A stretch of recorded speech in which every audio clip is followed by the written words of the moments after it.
Di sini Anda perlu mengenali market Anda lebih dalam.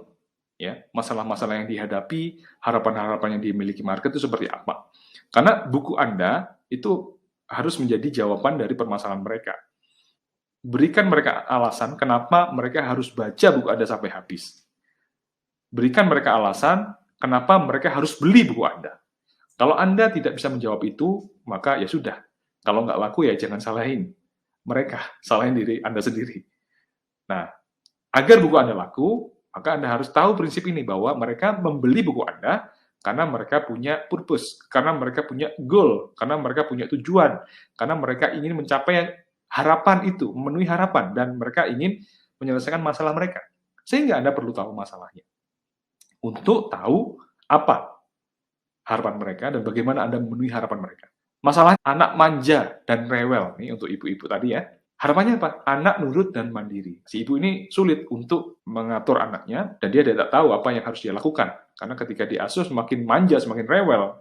Bagaimana caranya Anda memberikan pengetahuan bagi dia dengan cara yang mudah dan bisa dia terapkan dalam kehidupan sehari-hari, sehingga harapannya tersampai, yaitu anak nurut dan mandiri. Masalah lain misalkan kekurangan uang. Harapannya apa? Mendapatkan penghasilan tambahan. Nah, ini harapannya. Bagaimana mengantarkan kepada harapan ini? Anda mengedukasi bahwa tidak harus selalu dari pemasukan pekerjaan tetap dia, tapi juga dia juga bisa dari pekerjaan sampingan. Pekerjaan sampingan itu apa saja? Sesuai dengan minatnya ini. Didapatkan di mana? Di internet banyak. Jadi freelancer misalkan. Dan sebagainya. Lalu yang ketiga, tidak bisa masak dikomentari mertua. Nah, ini masalahnya ya. Harapannya apa? Bisa masak berbagai makanan rumahan sehingga tidak dikomentari mertua lagi. Bukunya apa yang ditulis? Ya, buku tentang resep masakan, atau bisa komunikasi dengan mertua gitu ya. Jadi, apapun itu, asalkan buku Anda menjawab harapan pembaca, pastilah. Tinggal nanti bagaimana Anda memasarkan itu, bagaimana Anda memperkenalkan itu. Nah, akan kita bahas sendiri nanti di bab pemasaran. Kalau Anda lihat di sini, Anda bisa survei, Anda bisa riset dari media sosial. Bagaimana Anda menentukan tema-tema atau konten dalam tema itu yang menarik, yang sesuai dengan kebutuhan mereka, itu Anda bisa lihat di mana aja. Anda bisa dari media sosial, Anda bisa tanya langsung kepada target market Anda, misalkan ibu rumah tangga yang tidak bekerja di rumah sama anaknya 24 jam begitu, permasalahannya apa aja, Anda bisa tanya sama mereka. Atau kalau Anda adalah ibu rumah tangga juga yang sama dengan target market Anda, maka Anda bisa merenung, kira-kira saya butuhnya itu apa saja. Saya sebagai psikolog, memulai karir dulu, saya pinginnya dulu ada yang ngajari saya tentang teknik-teknik terapi agar klien saya bisa sembuh. Dan itu bisa membuat karir saya semakin baik. Waktu itu nggak ada yang ngajarin. Jadi saya bisa berempati kepada diri saya yang dulu. Saya menuliskan buku untuk psikolog-psikolog muda yang membutuhkan bimbingan dan arahan. Misalkan seperti itu. Ya, kalau misalkan ada orang tua, kira-kira apa nih yang menjadi permasalahan dari kehidupan Anda sebagai orang tua kepada anak? Nah, itu bisa di-list.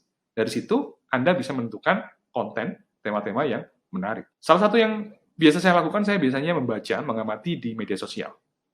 Media sosial yang di situ ada grup ya, ada grup atau ada postingan yang sesuai dengan target market saya.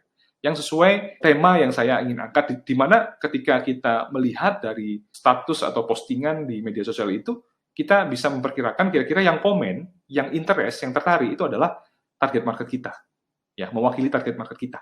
Nah, misalkan ada grup itu, grup GERD and anxiety, atau grup mengelola kecemasan, atau grup diet misalkan. Nah, itu berarti target market, misalkan grup diet, berarti orang-orang yang ingin langsing.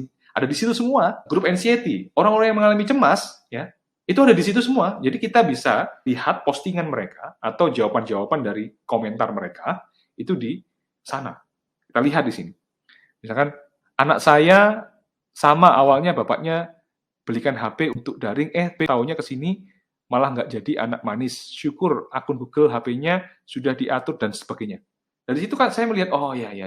Berarti ada orang tua yang mengeluhkan di masa pandemi ini terlalu banyak memakai gadget. Karena di situ tidak ada pengawasan yang baik. Apalagi sekolahnya sudah online begitu dan sebagainya. Ya, dari sini kita bisa melihat nih keluhan-keluhannya seperti apa orang tua itu, dan juga pain ya, rasa sakitnya itu seperti apa. Oh iya, ini kira-kira solusinya apa ya?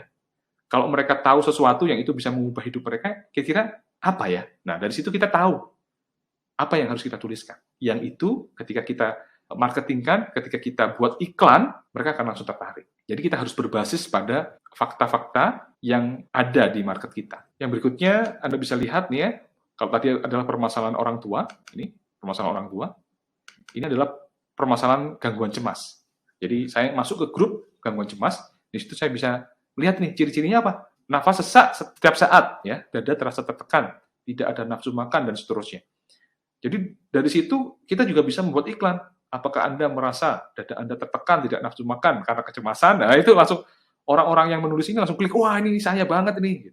Jadi kuncinya adalah empati. Kuncinya adalah empati. Permasalahan-permasalahan yang ada di masyarakat ini seperti apa? Buku saya nanti akan menuliskan kontennya seperti apa. Nah, ini kita bisa riset. Jadi tidak ngawur gitu. Jadi kalau misalkan Anda hanya berdasarkan pemahaman Anda saja tanpa Anda harus riset gitu, maka apa yang Anda tuliskan mungkin nggak terlalu menarik bagi pembaca, begitu ya.